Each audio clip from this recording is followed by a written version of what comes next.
I am a U-2 spy plane and that sure looks like a Cuban missile. Oh no.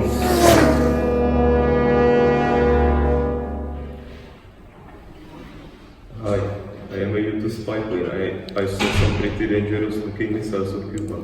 You should probably look into it. Mr. McMahon, give me a rundown on the missiles. Yes, Mr. President. Our evidence suggests these are the medium-range SS-4 ballistic missiles and the intermediate-range R-14 ballistic missiles, which are capable of hitting mainland US, the state of Washington, and our capital, Washington, D.C. Mr. McMahon, what are our options? Preliminary reports suggest that we have three basic options. Either direct diplomacy with Mr. Fidel Castro, which we do not, and me and the Joint Chiefs do not support. Then we could impose a naval quarantine on Cuba, but this could also be dangerous because the UN forbids a blockade. Or we could execute airstrikes on the Cuban missile sites and risk killing thousands of Soviet personnel and maybe triggering a counterattack. We must also think about the midterms, which are just around the corner, and the public opinion. So, what do you suggest? The question is very sensitive. The Joint Chiefs do support a surgical airstrike which would eliminate the missiles from Cuba, but in my personal opinion, this is very dangerous as there's no guarantee of success as all the missiles might not be destroyed, and we don't yet have reports that the missiles are active and they don't need other components, which are still coming from Russia. Therefore, I would lean more toward the naval quarantine, but the ultimate decision is yours, Mr. President. Okay, let's not talk about it. This is a very private meeting. We don't want to upset the public. I'll inform the Joint Chiefs. Traditionalist historians believe that the USSR placed their missiles on Cuba to equalize the strategic balance of power, as there was a missile gap between the US and the USSR. It was also a means of testing the American determination and will. American military unit moving into a base in the southeast of the United States, which is closer to Cuba.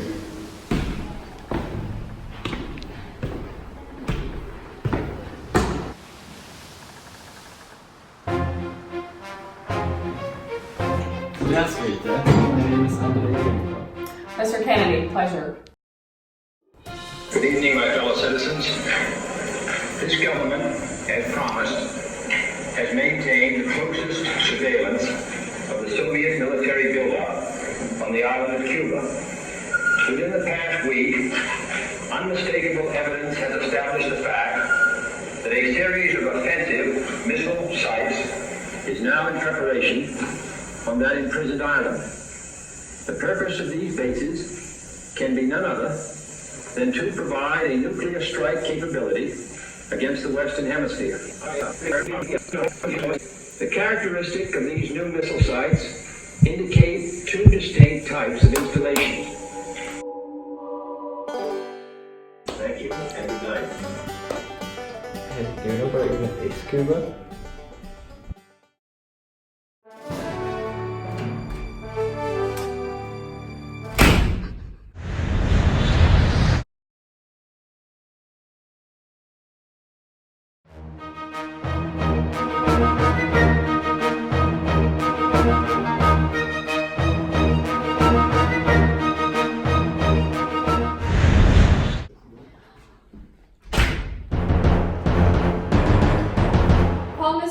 To my office.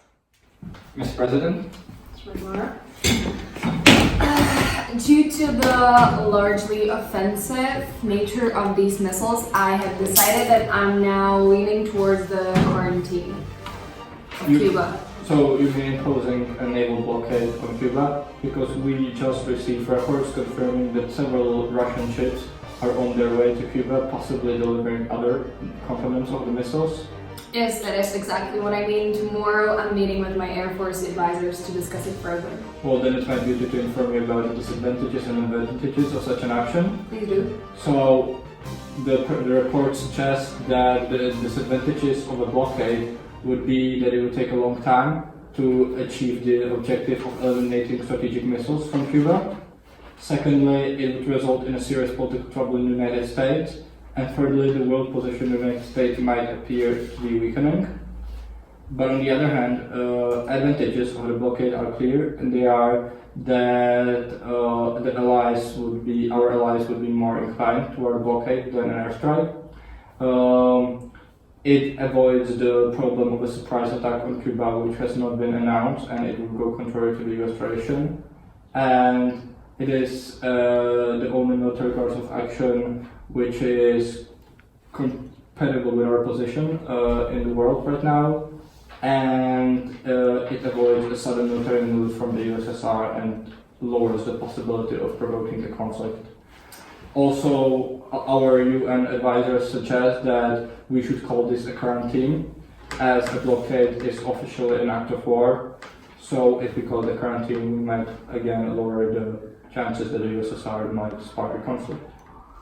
I completely agree. As of now, the advantages outweigh the disadvantages. That's why I'm meeting tomorrow with our Air Force secretaries to discuss it further. Revisionist historians believe that the president wrongly assumed that the missiles are offensive, which only complicated the American response to the nuclear crisis, as he misunderstood key Soviet motives: redressing strategic imbalance, protecting Castro's communism, and strengthening their position in the Caribbean and Latin America.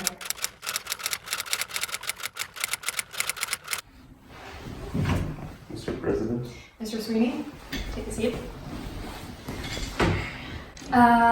As of now, I'm leaning more towards the quarantine in Cuba. However, I would like to hear your opinion about the airstrike. I think when judging the airstrike, we have to realistically assess all the risks that are involved in such venture.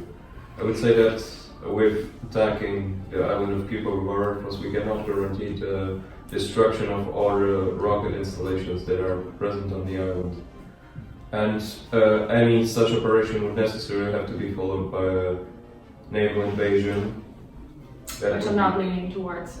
Yeah, that would be orchestrated by our army, and you have already demonstrated amply your commitment not to engage in such a venture. No, invasion's out of the picture. Based on this, I would not suggest an air attack on Cuba as a course of action for you, since I would say that this would constitute an aggressive step towards war with the Soviet Union that could provoke a violent and dangerous retaliation that would upset the balance of power in the world and undermine your position as a world leader and the greatest advocate for peace on the globe. I fully agree.